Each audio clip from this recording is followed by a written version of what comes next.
আসসালামু আলাইকুম everyone, ইয়ান্স kitchen আপনাদের স্বাগতম। আজ চলে আসলাম দোকানের মতো হুবহু ম্যাঙ্গো আইসক্রিমের রেসিপি নিয়ে।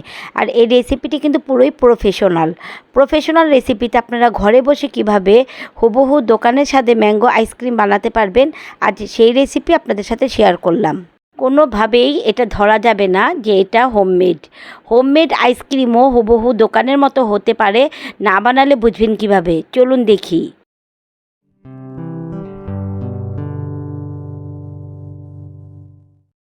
প্রথমে আমি 1 কাপ ও 1 কাপ হুইপড ক্রিম নিয়েছি।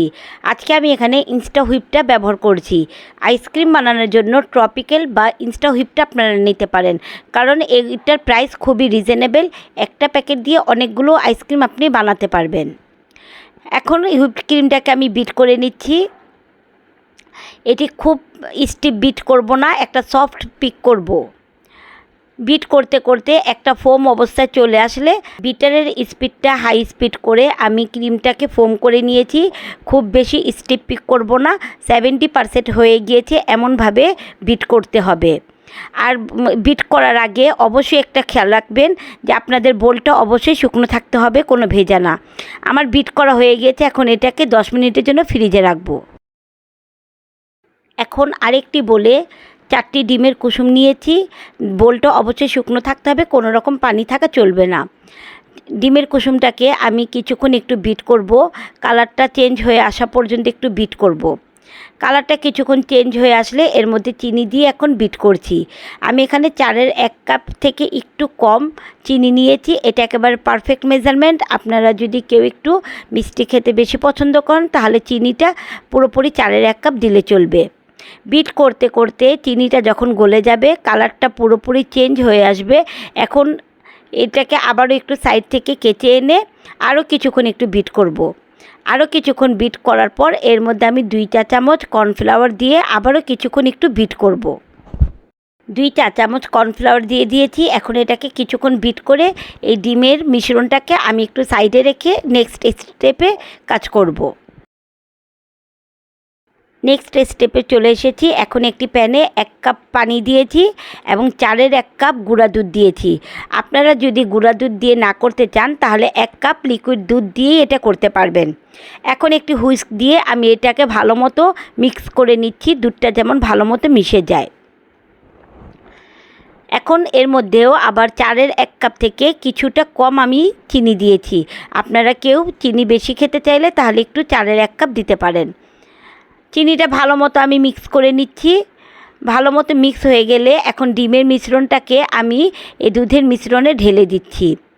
সাথে সাথে ঢেলেই আমি এটাকে ভালো মতো নাড়তে থাকবো, কোনো মতো যেমন জমাট না বাঁধে সেই জন্য একটু ভালো মতো নাড়তে থাকবো, কোনো মতো নাড়া বন্ধ করব না। সামান্য কিছুক্ষণ একটু বুদবুদ চলে আসলেই আমি এই কাস্টার্ডের মিশ্রণটাকে নামিয়ে নিব। কাস্টার্ডের মিশ্রণটা ঠান্ডা হয়ে গিয়েছে, এখন এটাকে হুইপড ক্রিমের সাথে মিক্স করে নিব। ফ্রিজে রাখা হুইপড ক্রিমটা আমি বের করে কাস্টার্ডের মিশ্রণটা আস্তে আস্তে দিচ্ছি এবং মিক্স করে নিচ্ছি। এই কাজটা খুবই আলতোভাবে করতে হবে, খুব জোরে করলে হুইপড ক্রিমটা গলে যাবে। অল্প অল্প করে দিব এবং মিক্স করে নিব। এই কাজটা অবশ্যই আপনারা একটু সময় নিয়ে করবেন, কারণ যদি এটা খুব জোরে করতে যান তাহলে হুইপড ক্রিমটা একেবারে গলে যাবে। মিশানো হয়ে গিয়েছে। এখন এর মধ্যে আমি 1 চা চামচ ম্যাঙ্গো ইমালশনটা দিয়েছি। আপনাদের হাতের কাছে যদি ইমালশনটা না থাকে তাহলে ম্যাঙ্গো এসেন্সও ব্যবহার করতে পারবেন।